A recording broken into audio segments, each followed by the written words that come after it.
e te dar o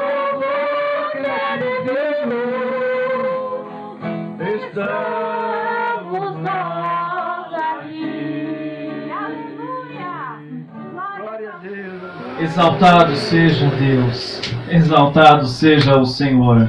Santo, santo, santo é o Senhor dos exércitos. Toda a terra está cheia da sua glória. Senhor, em nome de Jesus, eis aqui o teu povo, a tua igreja. A tua igreja agora está aqui, papai, clamando, Senhor, pelo pão vivo do céu. Todos têm fome e sede da água viva do céu. Todos estão aqui, Pai, para ouvir o Senhor, para ver o Senhor, para falar, para ouvir o Senhor. Por isso, Deus, em nome de Jesus, fala com o teu povo. Que em nome de Jesus não seja eu falando, mas o Espírito Santo conduza, Pai, esta pregação conforme a tua vontade.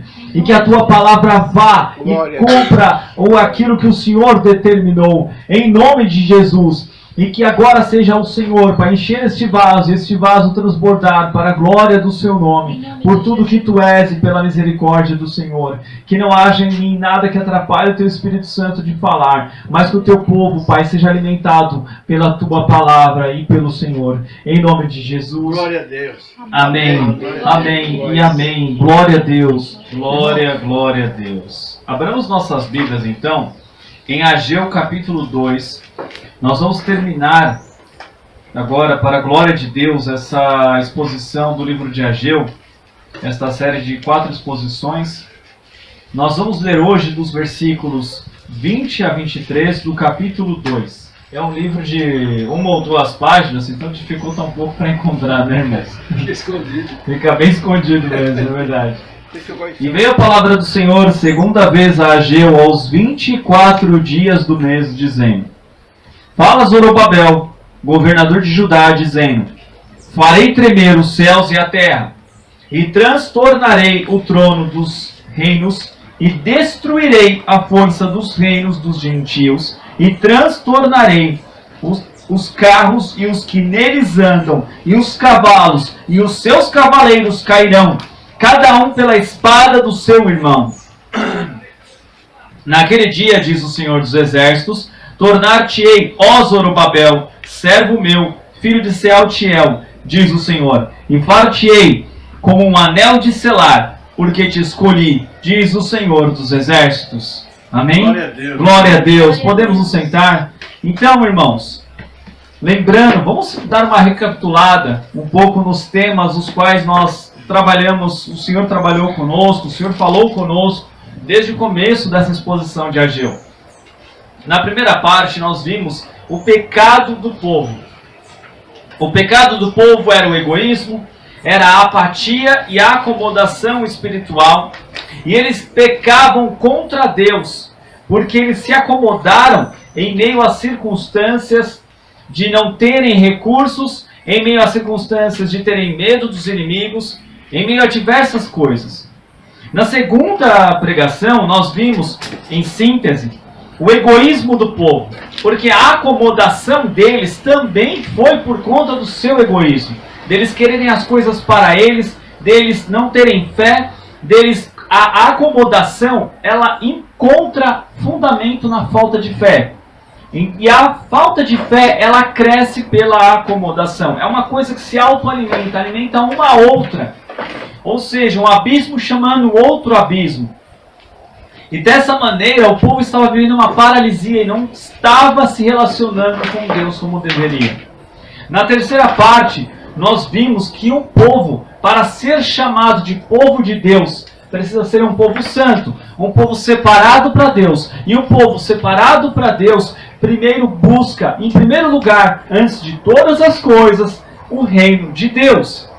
E esse reino de Deus se busca com santidade, uma atitude inegociável para que sejamos chamados um povo de Deus.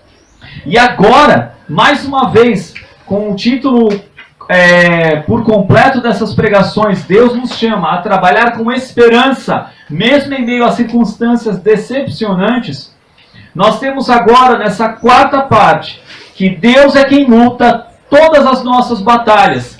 Ele é a nossa esperança. E Ele é a segurança nas nossas batalhas. Eu e a Nadine não combinamos nada. Mas realmente, se não for ao Senhor, o que seria de nós?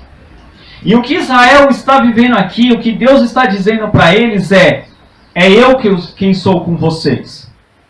Então, nós temos uma profecia de encorajamento para o presente e também de uma esperança muito forte para o futuro. Os versículos 21 vai falar a Zorobabel, governador de Judá, dizendo: farei tremer os céus e a terra. Irmãos, farei tremer os céus e a terra. O nosso Deus, ele não é simplesmente um Deus qualquer. Ele é o Deus que faz tremer os céus, o universo, as nuvens, tudo que há acima disso. Porque nos últimos dias o que nós vemos nos noticiários? Chuvas, tempestades, inclusive meteoros caindo do céu, vulcões em meio ao oceano que tiveram uma erupção abrupta e que vai mexer com todo o clima de todos nós para o próximo ano. Esse ano agora, já existem previsões de que vai ser um ano mais frio, porque as nuvens de gases desse vulcão, elas vão chegar na América do Sul e elas vão realmente, junto com a frente fria, tornar o frio mais intenso. Então, irmãos, e tudo isso não está nas mãos de Deus?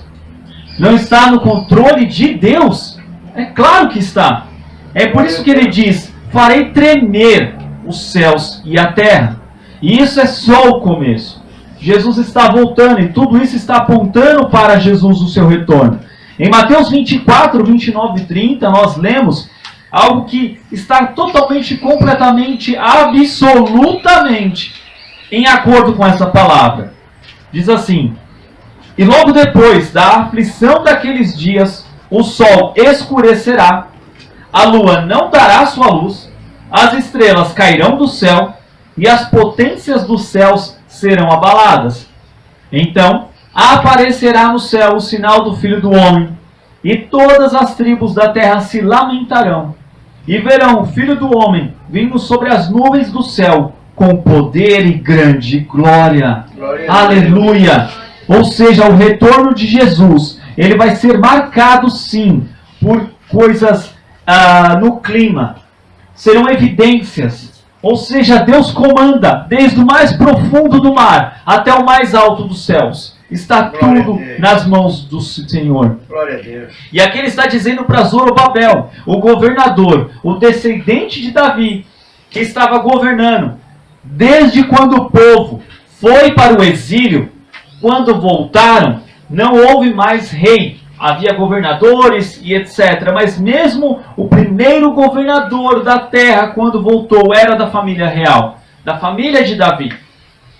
E ele aponta para quem? Lembrando que Zorobabel é um tipo de Cristo. Lembre-se, eles estiveram no exílio por conta do seu pecado. Eles deixaram a glória se ir do templo por conta do seu pecado. E agora, Zorobabel e o povo volta. E existe um recado para o governante. E um recado para todo o restante, posterior do povo de Deus e que chega até nós hoje. E o versículo 22 diz: e transtornarei o trono dos reinos, e destruirei a força dos reinos dos gentios, e transtornarei os carros e os que neles andam, e os cavalos e os seus cavaleiros cairão, cada um pela espada do seu irmão. Ou seja, o comando de toda a história, de toda a humanidade, está nas mãos de Deus. O que ele está dizendo aqui é um recado para Zorobabel e para o povo daquela época, dizendo: vocês não precisam ter medo dos reinos. Não tenham medo dos impérios. Vocês não precisam temer, porque eu os destruirei. A força deles eu vou transtornar. E tudo que eles fazem, eles vão cair por eles mesmos. Deus está dizendo que tudo isso está nas suas mãos. Tudo isso está realmente de acordo com a vontade de Deus, e Deus interfere na história. Nós vivemos hoje um tempo onde muitos estão temerosos, estão preocupados. Nossa, o que os donos do mundo vão fazer? Irmãos, eles não são donos do mundo. Eles não são donos de nada. Eles detêm pouco poder por pouco tempo. E esse poder que eles têm, Deus permite que eles o tenham. Mas Deus uma hora vai requerer deles. Deus uma hora vai tirar deles. Deus permite que eles tenham. Deus permite que eles façam. Tudo está nas mãos de Deus. Nada está fora do seu controle. Porque Ele diz que o trono dos reinos, Ele vai transtornar. E Ele transtorna. Quantos impérios já existiram? Desde que o homem é homem até hoje. Quanto que aconteceu? Irmãos, olha o que diz aqui. Ele diz que e transtornarei os carros e os que neles andam. Ele está dizendo aqui para Zorobabel que toda a força militar, por mais potente daquela época que exista, é muito mais fraca do que ele, do que Deus. É mais fraca do que Deus toda a força militar. Na época ele diz carros e cavaleiros. Por quê? Naquela época, o que tinha de tecnologia militar eram aquelas bigas, carroças, onde os cavalos vinham e os homens com flecha, enfim. Mas hoje, o que nós vemos? Nós temos aviões supersônicos, nós temos tanques de guerra, bomba nuclear, submarino. Cada dia que passa a gente vê uma notícia de uma tecnologia militar pior do que a anterior. Hoje em dia existem mísseis que eles são lançados a milhares de quilômetros do alvo e eles destroem o alvo muito rápido. O mundo, se entrar numa guerra agora, se houver uma guerra, irmãos, se todos os países usassem todo o seu arsenal nuclear e toda a sua força militar ao extremo, como foi na época da Segunda Guerra no caso, não existiria a Terra. A Terra seria destruída por completo. O homem criou armas o suficiente para se autodestruir diversas vezes. Então, a pergunta é, isso não está nas mãos de Deus? Não está no controle de Deus? Você tem clamado a Deus ao invés de olhar para as circunstâncias? Olha o que ele diz, ele transtorna. É o mesmo Deus daquela época, é o mesmo Deus de hoje.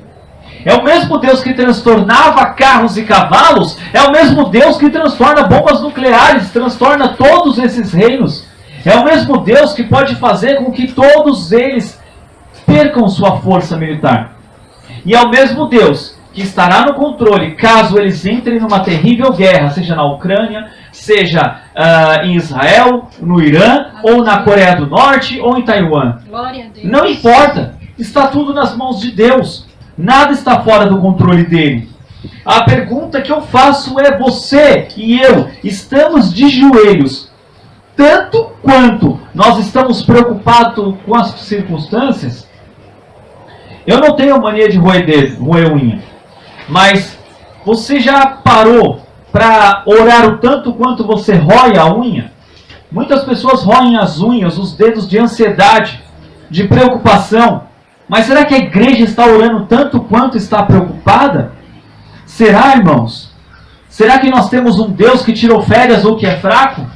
Ele é o mesmo ontem, hoje e sempre. Aleluia. A palavra de Deus não muda. Glória Ele é a o Deus. mesmo. Glória a Deus. Talvez comecem guerras muito em breve.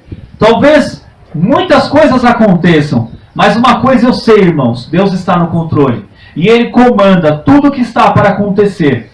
E Ele permite que estes homens muitas vezes entrem em guerra para que eles se destruam, para que eles vejam a fragilidade deles. Porque imaginem, irmãos, nós vemos notícias de bombas, de armas nucleares e outros tipos de armamento. E essas armas, elas são caríssimas. Caríssimas. Um tanque de guerra, ele talvez seja bilhões para ser construído. Um avião vale muito dinheiro. E apenas às vezes um pequeno míssil derruba aquele negócio valendo milhões de dólares, que levou muito tempo para ser construído ao chão. Olha que humilhante isso. Olha que terrível isso. Para um exército perder um avião é um prejuízo enorme. É muito grande. E para que eles construam outro, leva muito tempo. Agora, irmãos, não existe no reino dos céus, no reino de Deus, nenhum tipo de prejuízo em meio a uma guerra. Entendam, Deus, Ele não tem prejuízo. Deus, Ele não comanda os anjos dele a nosso favor, nos mandando uma conta para que nós paguemos aos anjos, aos exércitos celestiais. Imaginem que Deus tem total poder, tem total força e toda a riqueza. E essa riqueza, ela vai além do físico. Entendam, irmãos, por isso que os céus proclamam a glória de Deus. Portanto, já houveram vários reinos e nações, e todos eles tiveram um fim. E os reinos deste momento terão um fim. Nós temos hoje em dia a hegemonia política nas mãos dos Estados Unidos. Hoje em dia está se levantando a China. Muitos dizem da Europa, Japão. Não importa. Todos eles vão ser destruídos. Todos eles têm o seu fim. Sejam eles políticos, econômicos, culturais ou espirituais. Eles não vão durar para sempre. Por isso em Apocalipse 11, eu peço a você que abra comigo. Apocalipse capítulo 11. Deixe Ageu marcado. Marque Ageu. Nós vamos voltar para Ageu. Mas abra comigo Apocalipse 11, 15 a 18.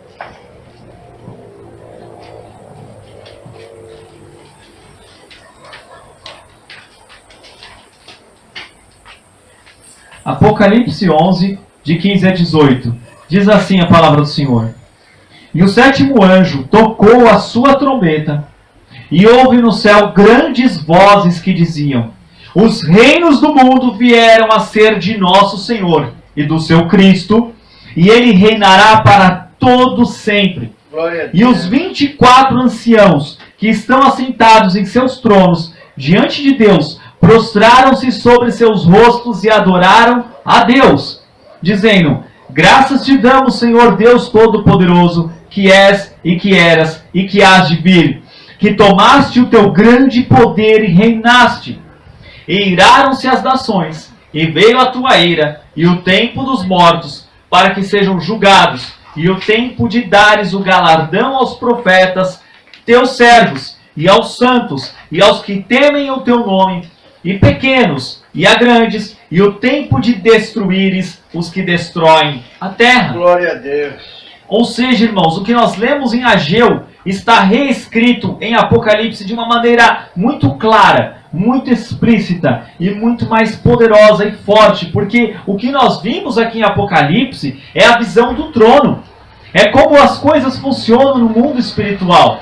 Nós vemos aqui o profeta falando da parte de Deus, lembrando ao povo para não temer naquela época. E nós vemos aqui uma testemunha. João foi testemunha. Ele estava no céu e ele teve essa visão como uma testemunha de que aquela visão era verdadeira e ele era aquele que testificava. E o que ele viu? Que tudo está nas mãos de Deus. Glória a Deus. E todas as nações serão julgadas. Todos os reinos são do nosso Deus. Todos estão nas mãos de Deus. Não há o que temer. O povo começou se acomodando por medo dos inimigos, por medo de não ter dinheiro para fazer a obra. Aí, nessa acomodação, o povo foi, construiu casas para si, não deu a glória a Deus, não olhou para Deus. E agora Deus está dizendo que é Ele quem comanda toda a história. Além de que Ele é o único digno de ser louvado e adorado. Que toda prata e ouro pertence a Ele. Ele está dizendo: tudo está nas minhas mãos. Zorobabel, ele é o alvo desta última profecia. Mas Zorobabel aqui, ele não está sendo apenas um líder sendo incentivado por Deus. Porque vejam, irmãos, após tantos anos no cativeiro, eles voltaram e eles estavam reconstruindo. E agora eles tinham um representante do trono de Davi. Zorobabel pertencia à família real. E dessa maneira, ele é apontado como um Cristo, aquele que retorna, aquele que faz todas as coisas, aquele que vem refazendo, reconstruindo, levantando, chamando o povo para confiar em Deus, e pela misericórdia, o amor e o poder de Deus, ele constrói a segunda casa, que tem a glória maior do que a primeira. Glória a Deus. E Jesus, ele é a glória da segunda casa. Jesus é a glória do Segundo Testamento, do Novo Testamento. Jesus é a glória de tudo aquilo que os profetas queriam ver e apontavam no Antigo Testamento. Jesus é a essência real de tudo aquilo. Portanto, Zorobabel recebe a autoridade de Deus, a fim de preservar o povo e levá-lo a Deus, a continuar dando realmente um legado aos seus compatriotas. Mas a palavra aqui, ela dá ênfase ao poder de Deus nas regiões celestiais. Nós lemos em Apocalipse o poder de Deus nas regiões celestiais e como todas as coisas que acontecem no físico, primeiro acontecem na região celestial. Amados, tudo que nós lemos em Apocalipse são as coisas que nas regiões celestiais acontecem, aconteceram, vão acontecer. Portanto, se algo está acontecendo agora nas nossas vidas, se algo terrível, difícil, realmente o nosso tempo é difícil, nós temos um Deus que comanda tudo. E Ele está olhando para todas as coisas. A pergunta é, você e eu temos confiado em Deus? Você e eu temos confiado em Deus? Como nós confiamos no poder de Deus? Efésios 6:12 diz assim, não precisa abrir, eu vou ler. Porque não temos que lutar contra a carne e o sangue, mas sim contra os principados, contra as potestades, contra os príncipes das trevas deste século, contra as hostes espirituais da maldade nos lugares celestiais. Irmãos, eis o tempo da igreja militar nas regiões celestiais. Eis o tempo de nós militarmos em oração. Se existem problemas, se nós temos agora desafios enormes à nossa frente, seja aqui como uma congregação, uma igreja, ou seja como o povo de Deus ao redor de toda a terra, que está sofrendo com esse flagelo e com todos os desdobramentos deste flagelo, seja como for, a nossa luta não é contra os governantes, a nossa luta não é contra decretos, não é contra partidos políticos, A, B, C, ou seja do que for. A nossa luta é contra os principados que estão atrás, por detrás, comandando todos estes homens. Se estes principados forem destronados, estes homens serão libertos, conhecerão Jesus e a igreja irá triunfar. É assim que funciona. É assim que é a dinâmica espiritual. Mas nós não temos mais vivido. Infelizmente, o tempo em que vivemos é de uma total apostasia. E a apostasia ela é da falta de obediência às coisas espirituais, da falta de fé, da falta de amor a Deus e da falta de amor aos homens. Portanto, que o Senhor nos encha do Espírito Santo, para que possamos exalar o bom perfume dele, em obediência. Obediência. Se existe uma palavra para este ano, é obediência ao que Deus ordena. E muitas vezes a obediência ela exige fé. Fé, realmente crer em Deus e o seu poder, que Ele fará todo mais daquilo que nós não vemos. Glória a Deus. Não importa, irmãos, quantos inimigos nós tenhamos, o Senhor dos Exércitos é o nome do nosso Deus. E é Ele quem está conosco, é Ele quem luta as nossas batalhas. Será que realmente nós vamos nos acovardar mais esse ano? Será que realmente vamos continuar com medo? Em nome de Jesus que não. Em nome de Jesus que não. Amém. Para a glória do Senhor. Amém. Portanto, o nosso Deus, Ele tem poder. E Ele tem total poder. Glória a Deus. Em Mateus capítulo 1, de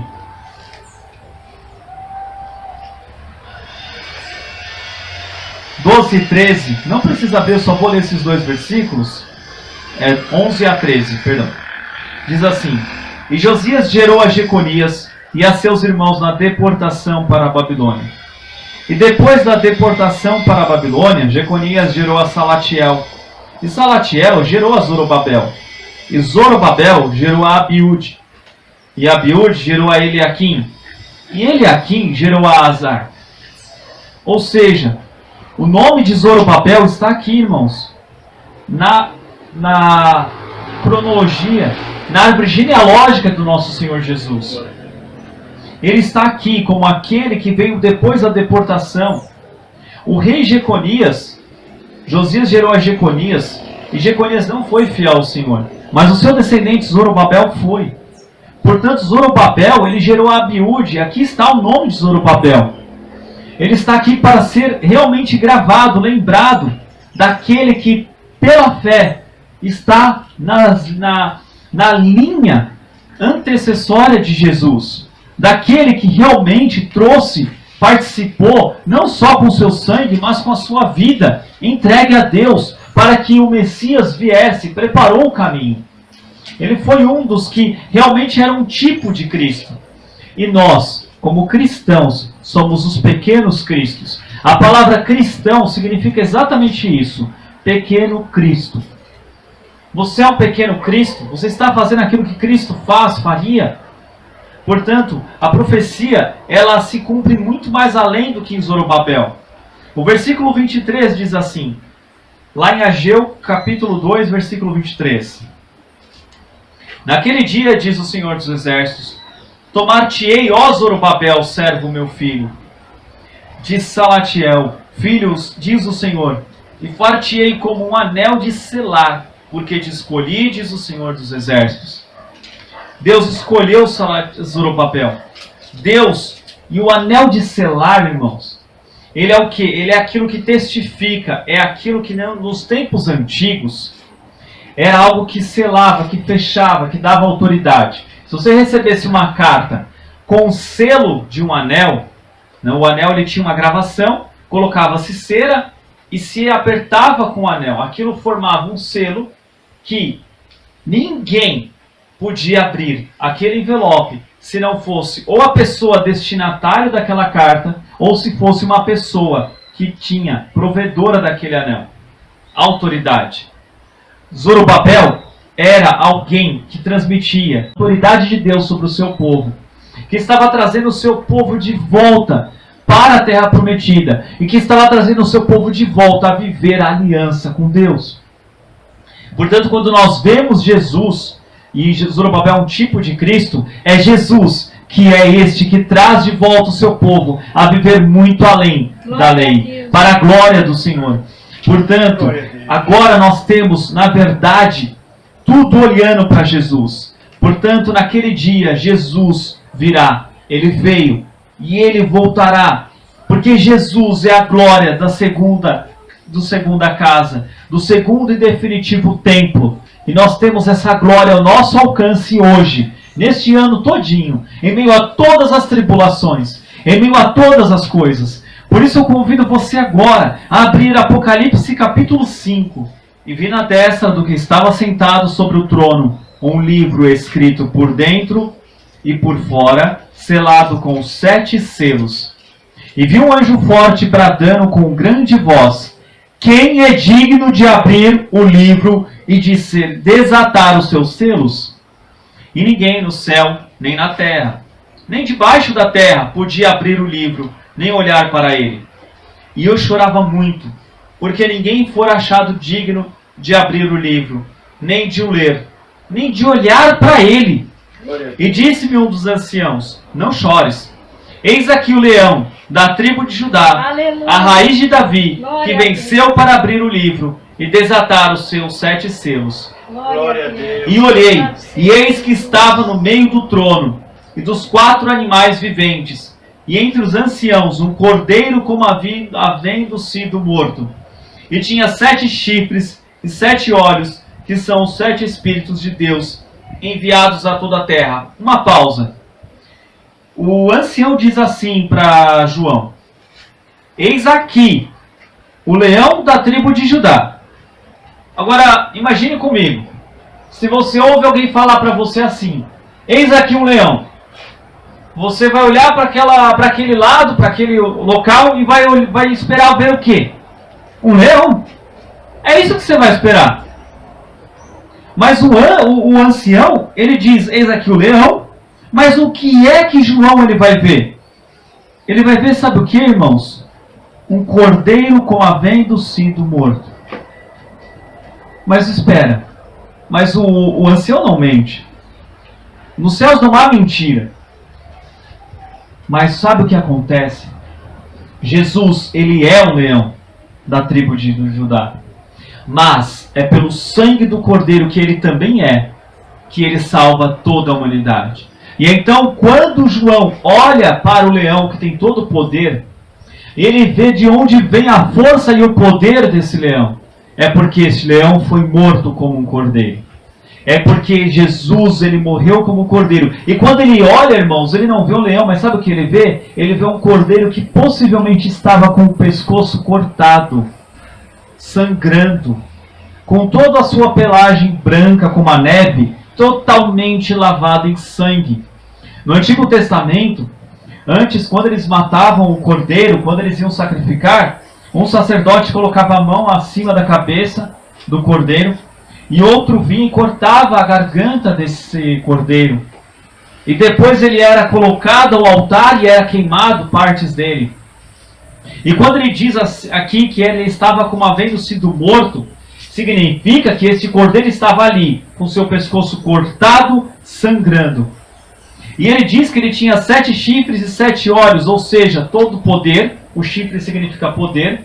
E os olhos significam toda a sabedoria, todo o conhecimento. Glória a Deus. Mesmo ele sendo um animalzinho tão frágil, morto, ele tinha todo o poder. Glória a Todo. Jesus. Ele realmente se entregou porque queria. Ou seja, irmãos, tudo que Zorobabel estava vivendo naquela época, lá, quando o povo voltou ao cativeiro, estava apontando para Jesus, aquele que é, que era e que há de vir. Aleluia. E que o versículo 7, o restante do capítulo, vai continuar nos relatando. E veio e tomou o livro da destra do que estava sentado no trono. Jesus tomou, o Cordeiro. E havendo tomado o livro, os 4 animais e os 24 anciãos prostraram-se diante do Cordeiro, tendo todos eles harpas e salvas de ouro, cheias de incenso, que são as orações dos santos. Glória a Deus. Por isso, orem, irmãos. Imaginem que os céus têm incenso, salvas de ouro, por conta das nossas orações. A nossa oração chega até o céu.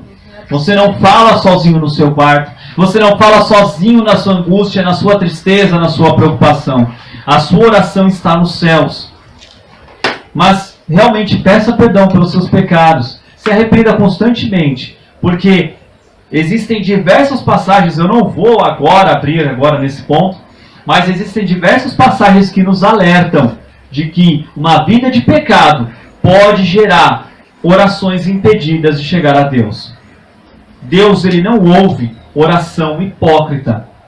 Ele realmente está com os quebrantados de coração. E continuando aqui.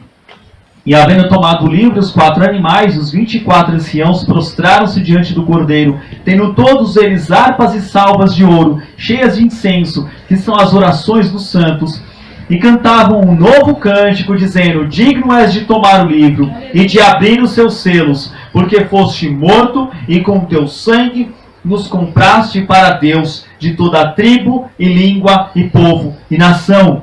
Irmãos, Jesus, ele é digno porque ele entregou o seu sangue.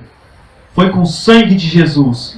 E para o nosso Deus nos fizeste reis e sacerdotes, e reinaremos sobre a terra. E olhei e ouvi a voz de muitos anjos ao redor do trono, e dos animais e dos anciãos, e era o número deles milhões de milhões e milhares de milhares, que com grande voz diziam: digno, vamos falar esse agora juntos.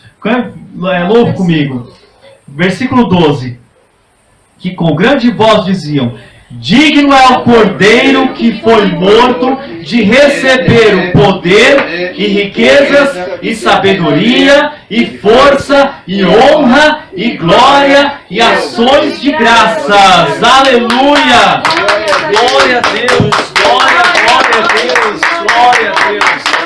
Glória a Deus! Glória a Deus! Glória a Deus! Glória a Deus! E ele continua apenas para concluir: e ouvi toda a criatura que está no céu e na terra e debaixo da terra e que estão no mar, e a todas as coisas que neles há, dizendo ao que está sentado sobre o trono. Vamos também comigo agora juntos, todos, mais uma vez. Ao que está sentado sobre o trono e ao Cordeiro sejam dadas ações de graças e honra, e glória, e poder para todos sempre. E os 4, amém. E os 4 animais diziam, amém. E os 24 anciãos prostraram-se e adoraram ao que vive para todos sempre. Aleluia. Glórias ao Senhor Jesus. Glória, glória, glória. Ou seja, irmãos, a segunda casa, o Senhor Jesus, nunca será destruída. Ele está vivo. Ele é o leão, ele é o cordeiro, ele é a raiz de Davi, Zorobabel é um exemplo de fé para nós, é um exemplo de Glória alguém a que Deus. se dedicou, que obedeceu, que perseverou. O livro de Ageu nos aponta exatamente para Jesus nestas circunstâncias como a segunda e definitiva e perpétua, eterna casa de Deus, para a glória de Deus. Portanto, nos apeguemos a Jesus esse ano. Esse é o nosso Jesus que nós temos ao nosso lado. Esse é o nosso Jesus que está aqui conosco nessa manhã, que anda em meio aos louvores, que está nos dizendo por onde nós devemos andar, por onde nós devemos caminhar e quanto nós precisamos confiar nele. Aleluia. Nele. Glória a Deus. Não importam as circunstâncias, não importa o número de exércitos, quantas guerras, quantos decretos, quantas... Enfim, não importa, confiemos em Deus, Ele vai nos guiar, Ele vai nos levar para o local onde Ele nos quer. Seja como for, onde for, quando for. Nada está fora do poder de Deus. Portanto, clamemos que este ano seja um ano de clamor maior, mais intenso. Nós vamos ter diversas questões que vamos modificar esse ano. Mas uma delas nós vamos intensificar, que é o clamor a Deus pela misericórdia dele sobre as nossas vidas e sobre daqueles nossos familiares, amados, que ainda não o conhecem. Que nós sejamos esse ano avivados, irmãos. Que a igreja do Senhor Jesus seja avivada. E que o Senhor perdoe toda a nossa frieza, apatia, mornidão, acomodação espiritual do ano de 2021. Vamos ficar de pé para orar, amados? Glória a Para a Deus. glória de Deus. Amém, Senhor. Graças e louvores, ó Pai, nós te damos. Sejas exaltado, Senhor. Sejas engrandecido. Glória a Deus. Deus, em nome de Jesus, a tua igreja pede perdão, Pai. Nós pedimos perdão, Senhor, por toda a acomodação, por toda a apatia, por todo o medo espiritual que tivemos em 2021. Que em nome de Jesus Cristo, ó Pai, o Senhor nos lave com o sangue do Cordeiro e nos purifica, Senhor. Que em nome de Jesus, 2022, ó Pai, nós consagramos este ano a Ti. Não importam as circunstâncias, não importa o que vai acontecer, Pai amado. Nós só queremos ver o Senhor e nós queremos nos entregar aos Teus pés, aos Teus braços, à Tua glória, ao Teu reino, à Tua vontade, ao Teu nome. Que em nome de Jesus, ó Deus, as nossas vidas estejam rendidas a Ti. Que a Tua vontade, Pai, prevaleça sobre a Tua igreja neste ano. E que em nome de Jesus avancemos para a glória do Seu nome. E que nada nem ninguém possa impedir a Tua igreja, comprada pelo sangue do nosso Senhor e Salvador Jesus Cristo, de avançar este ano para a glória do Seu nome. Em nome de Jesus. Ah, Senhor, fortalece-nos, ó Pai. Ajuda-nos, ó Deus. Fortalece-nos e aviva-nos, ó Pai, para a glória do Seu nome. Em nome de Jesus, ó Deus. Que em nome de Jesus Cristo, Pai amado, ao final deste ano, nós voltemos contando alegremente, colhendo os feixes, Pai, para o reino dos céus, para o reino do Seu nome, e com um ano produtivo, um ano cheio da presença, do poder, da glória de Deus, lutando as batalhas nossas, as batalhas do Seu povo, porque elas são Tuas, não são Aleluia. nossas. Elas são todas Tuas, porque nós somos o Teu povo, somos propriedade Sua, comprada pelo sangue de Jesus. Eis-nos aqui, ó Pai. Aviva-nos este ano, batiza-nos este ano com Teu fogo e com Teu sangue, com Teu Espírito Santo. Mais e mais, ó Pai, mais e mais, te amemos mais e mais, e ao nosso próximo mais e mais, para a glória do Seu nome, que a Tua igreja avance e o Teu reino seja expandido. Em nome de Jesus, amém, amém e amém. Amém. Glória a Glória a Deus. Deus.